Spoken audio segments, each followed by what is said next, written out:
अनमोल वचन।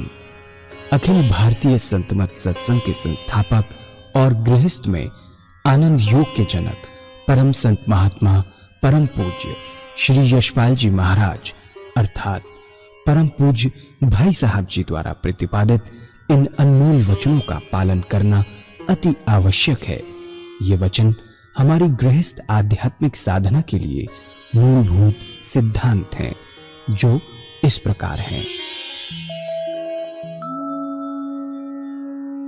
हम दुनिया की हर चीज की कीमत आंकते हैं, अपने मानव जीवन की कीमत भी जाने व परमात्मा की प्राप्ति हेतु साधना करें। मनुष्य योनि एक उपहार है, इसीलिए परमात्मा को धन्यवाद देते हुए आधा घंटा प्रातःकाल, आधा घंटा सायंकाल पूजा अवश्य करें। सत्संग, सतनाम व सद्गुरु को प्राथमिकता देते हुए इसी के आधार पर ध्यान योगाभ्यास अवश्य करें व गृहस्थ के कार्यों को परमात्मा का कार्य समझकर उसी की याद में संपन्न करें। हर समय ये ध्यान रहे कि गुरु कृपा द्वारा परमात्मा की पवित्र सत्ता का हमारी आत्मा में वास है, अतः मन में निरंतर अपने इष्ट देव का जाप करें। मान सम्मान की इच्छा ना करें व अपमान से दुखी ना हो।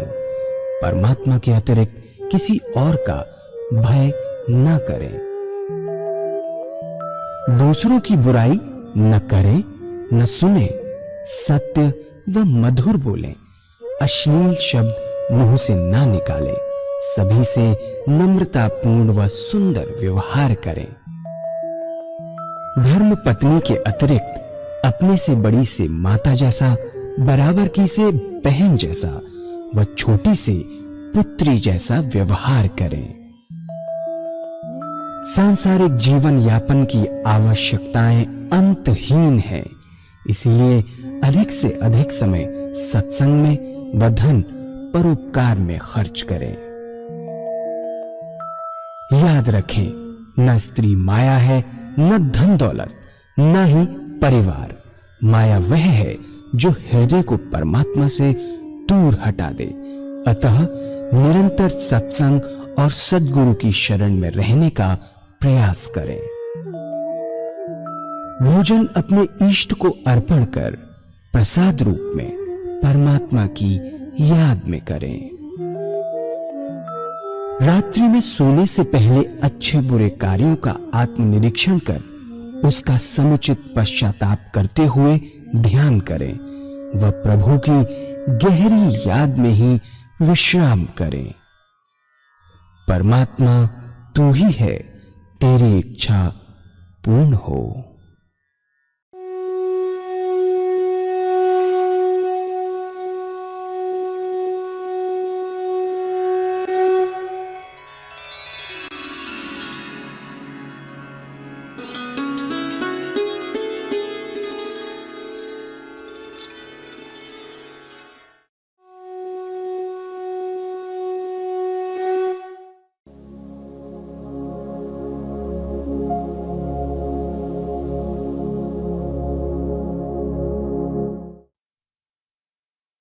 किसान भाई हैं, देख के बता देते हैं कि फसल की में इतना होगा।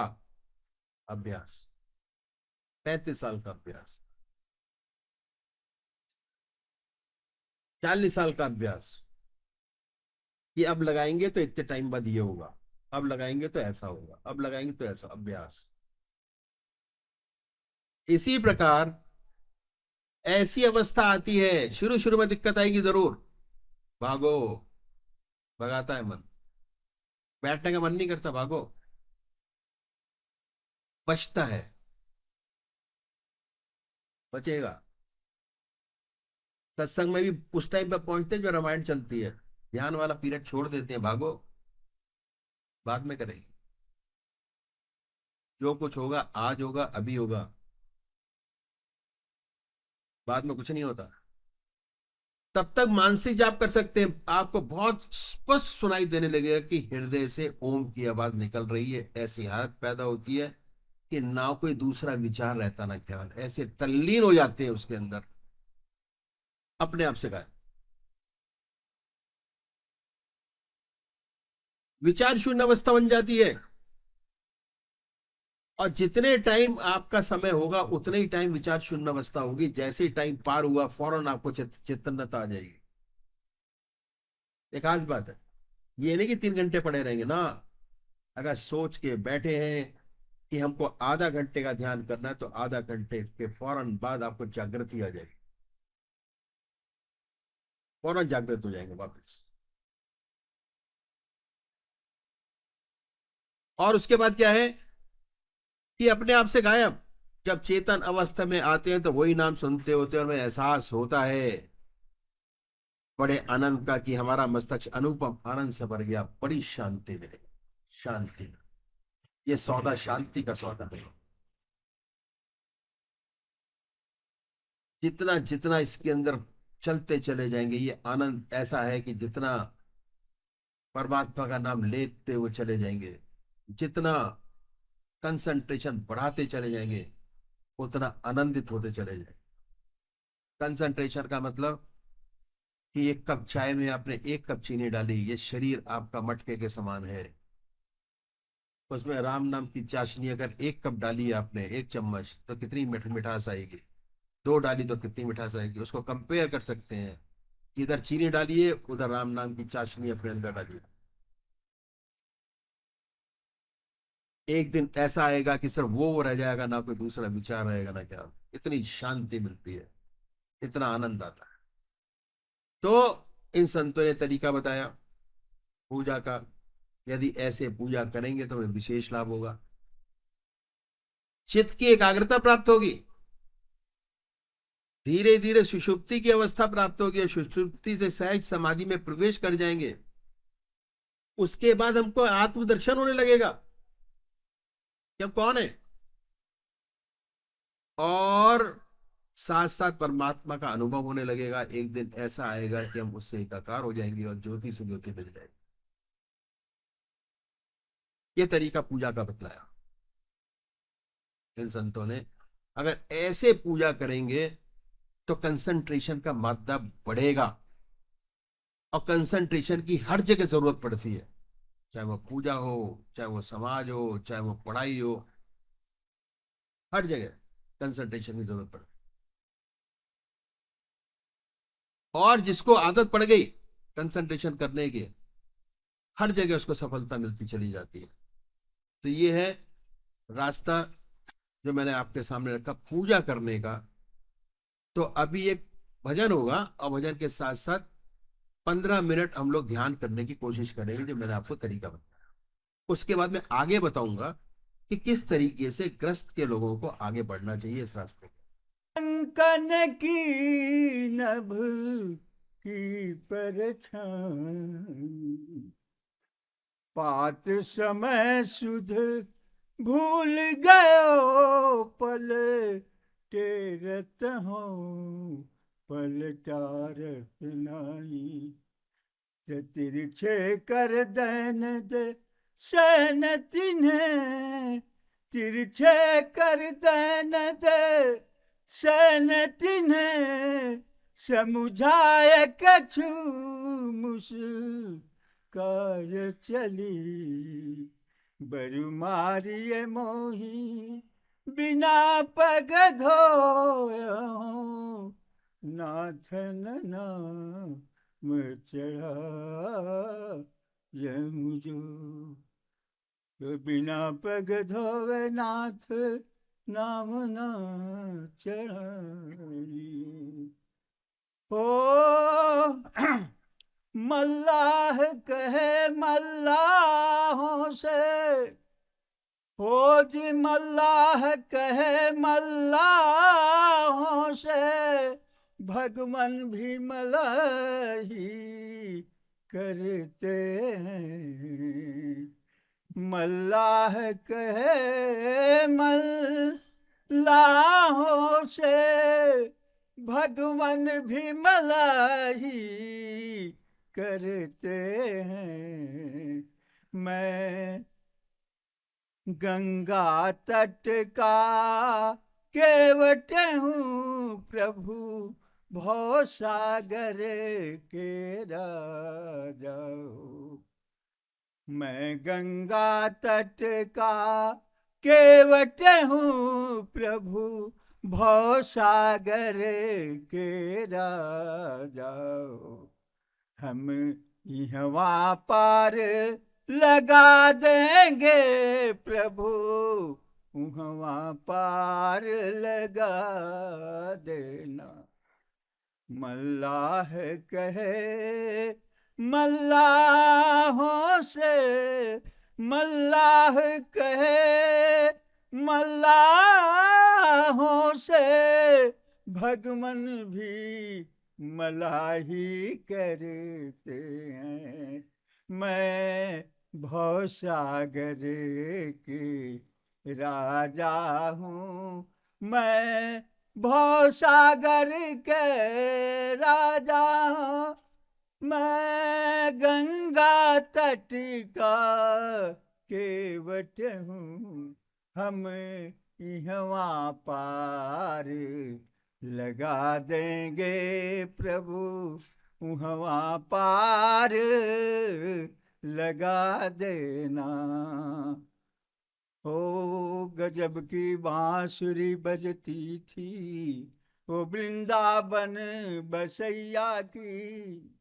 गजब की बांसुरी बजती थी, वो वृंदावन बसैया की। और क्या तारीफ करूं वो मुरलीधर, वो मुरलीधर कन्हैया की। जहाँ न चलता था काम, जहाँ न चलता था काम, तीर और कमानों से, वहाँ विजय होती थी नटवर की मुरली तानों से। आर धनी बानी रउआ, आर धनी बानी रउआ, धनी बानी रउआ, धनी बानी। और धनी बानी रउआ, धनी बानी रउआ, धनी बानी। दशरथ के ललन रउआ, धनी बानी। और धनी बानी रउआ, और धनी बानी रउआ, धनी बानी रउआ, धनी बानी। दशरथ के ललन रउआ, धनी बानी। और जाई जनकपुर धनुहा के तोड़ली, जाई जनकपुर और धनुहा के तोड़ली। और सीता स्वयंवर करौल बानी, रउआ धनी बानी। दशरथ के ललन रउआ, धनी बानी। माता और बंधुओं, मैंने आपके सामने रखा कि पूजा कैसे करें, साकार पुजारी और निराकार। अब इन संतों ने इस बात का विशेष ध्यान रखा कि हमारे काम का समय दिया जाए, क्योंकि हम लोग गृहस्थ में हैं। तो दूसरा काम क्या करना है कि हर मनुष्य भोजन करता है। अब भोजन करने में आधा घंटा दोपहर को और आधा घंटा रात्रि को लगाता है। ये समय ऐसा है कि खाली है, दुनिया के व्यवहार का आप कोई काम नहीं कर रहे होते। इस पीरियड के अंदर भोजन के तरीके में थोड़ा परिवर्तन करना पड़ेगा, और वास्तव में हमारा तरीका यही था जो हम आपके सामने रखूंगा। वेस्टर्न कल्चर की हमारे पर छाप पड़ी और हमारा स्टैंडर्ड 2.5 फुट ऊंचा हो गया। पहले जमीन पर बैठकर भोजन करते थे, अब मेज कुर्सी पर बैठकर भोजन करते हैं। इस बात में कोई नुकसान नहीं। अर्ज क्या है कि जितने दुनिया के वार्तालाप है वो खाने की बेस पर बैठ के करते हैं, क्योंकि हमने अपने आप को वेस्टर्नाइज कर दिया, पश्चिम सभ्यता को अपना लिया। इस तरीके में तब्दीली लानी होगी यदि आप आध्यात्मिक जिंदगी चाहते हैं। वो परिवर्तन क्या है कि जब भोजन आपके सामने आ जाए, बड़े आराम से बैठिए और भगवान को अर्पण करिए भोजन को। हर ग्रास, हर कौर अपने इष्ट की याद में खाए, उनको याद करते जाइए, खाते जाइए। ना कोई ग्रास परमात्मा की याद के खाए, ना कोई पानी पिए। यह अभ्यास भोजन की एक विशेषता है कि भोजन जिन विचारों में डूब कर किया जाता है, जो खून बनेगा उन्हीं विचारों का रंगा हुआ बनता है। अगर आप भोजन परमात्मा की याद में करेंगे तो दिन में जब भी आप खाली होंगे, ऑटोमेटिक ईश्वर की याद आएगी स्वतः। भक्ति के लिए जब तक खून नहीं बदल जाता, भक्ति नहीं आती। भगवान श्री कृष्ण गीता में साधक की दृष्टि से 4 विशेष बात बतलाई। पहली आहार की शुद्धि, दूसरी विहार की शुद्धि, तीसरा अभ्यास और चौथा वैराग। तो ये है आहार की शुद्धि जो हमें करनी है। इन संतों ने ये आसान तरीका बताया कि कैसे सहूलियत से आहार की शुद्धि हो जाए। अगर परमात्मा की याद में भोजन करेंगे तो जो खून बनेगा वह परमात्मा की याद का रंगा हुआ बनेगा। जब भी आप खाली होंगे, ऑटोमेटिक परमात्मा की याद आएगी, दूसरी तरफ मन नहीं जाए, क्योंकि आप भोजन परमात्मा की याद में कर रहे हैं। और पूजा में भी परमात्मा की याद करते हैं। तो ये आधा घंटा दोपहर भोजन का समय, आधा घंटा रात्रि भोजन का समय पूजा में बदल जाएगा। और तीसरी बात क्या है कि इन संतों ने स्वादेंद्रिय निग्रह पर बड़ा भारी जोर दिया। जब तक स्वादेंद्रिय निग्रह नहीं होता, तब तक आत्मा की सारी इंद्रियों पर कंट्रोल नहीं होता। और स्वाद पर कंट्रोल करने का बड़ा सुंदर सभ्य तरीका इन संतों ने बताया। बहुत से महात्मा बहुत कष्ट उठाते हैं स्वाद पर कंट्रोल करने के लिए। कोई फीका खाता है, कोई मीठा छोड़ता है, कोई सारी चीजें मिलाकर खाते हैं, बड़ा तप और तपस्या करते हैं। कोई कोई महात्मा तो घास घोट कर पीते हैं पूरी जिंदगी। हमारे सदगुरुओं ने बड़ा सुंदर तरीका बतलाया कि आप परमात्मा की याद में डूबकर भोजन कीजिए, ऑटोमेटिक स्वादेंद्रिय निग्रह हो जाएगा, स्वादों से आप ऊपर उठ जाएंगे। अब आपके पूजा के 2 घंटे हो गए।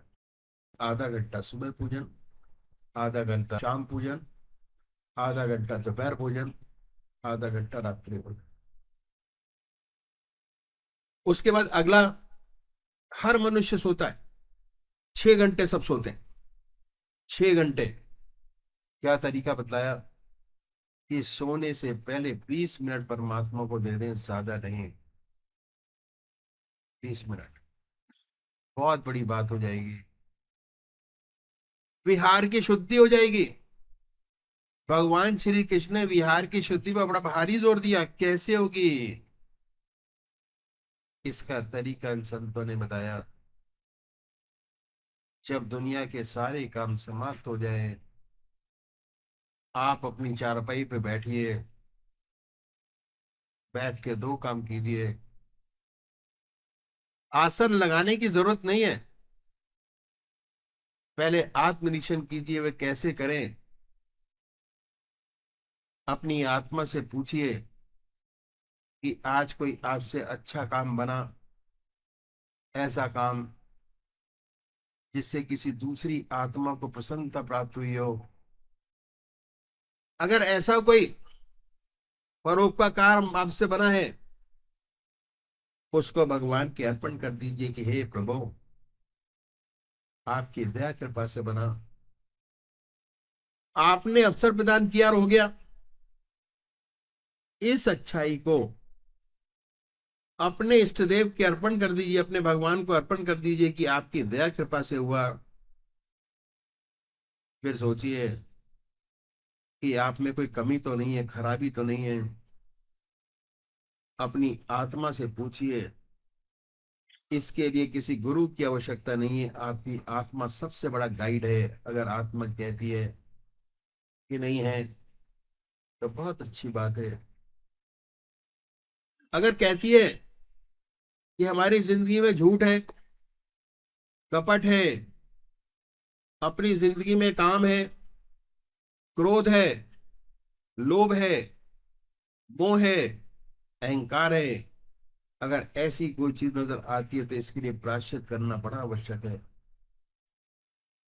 और हम भगवान के सामने प्रायश्चित करें कि परमात्मा में इन कमियों से मुक्ति करे। प्रार्थना बहुत बड़ी चीज है। अगर परमात्मा के सामने ऐसा करते हैं तो भगवान हमारी आत्मा को ऊंचा उठाता चला जाता है। और प्रार्थना करने का अच्छा तरीका ये है कि हम अपनी आत्मा से पूछे कि हमसे ये जो गड़बड़ी हो जाती है, बड़ी गड़बड़ है, उसमें से छोटी सी बात को पकड़े, बड़ी को ना पकड़े। जो आदतवश हो जाते हैं, जैसे गप लड़ाने की आदत पड़ गई है, उसमें झूठ बोल जाते हैं, इससे कोई फायदा तो नहीं, झूठ तो झूठ है, बिना मतलब झूठ क्यों बोले। अगर आपकी आत्मा इन बातों से कुढ़ती है, ऐसी छोटी छोटी बातों को पकड़िए, परमात्मा से प्रार्थना कीजिए कि हे प्रभु, हमें ऐसी शक्ति प्रदान करो कि कल से ये छोटी सी खराबी है ना हो। अपने परमात्मा से वायदा कीजिए और अगले रोज से उस छोटे से दुर्गुण को छोड़ दीजिए। अगर छोड़ते चले जाएंगे, आपकी इच्छा शक्ति, विल पावर बढ़ती चली जाएगी। धीरे धीरे बड़ी बड़ी कमियां, खराबियां जो आप में हैं, जिन्हें सोचते हैं कि ना जा सकेंगे, उनमें भी परिवर्तन होता नजर आएगा, वह भी छूटती नजर आएंगी।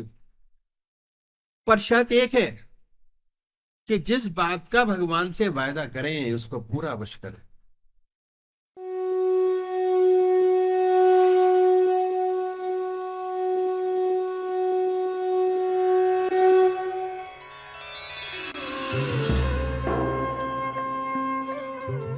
ध्यान योग के कार्यक्रम आनंद योग से निशुल्क जुड़ने के लिए संपर्क करें 9810239677।